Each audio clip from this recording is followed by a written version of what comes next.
Kila mtu aflank boss yake.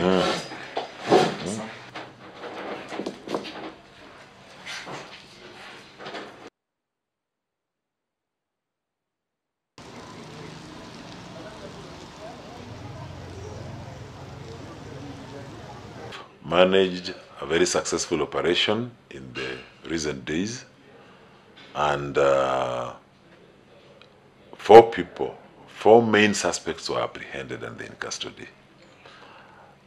And a very substantive recovery was made of 2 firearms with ammunition believed to have been used during the incidences of robbery. We are urging victims in this case, those whose cases are already under investigation, to come forth and assist finalize the investigations.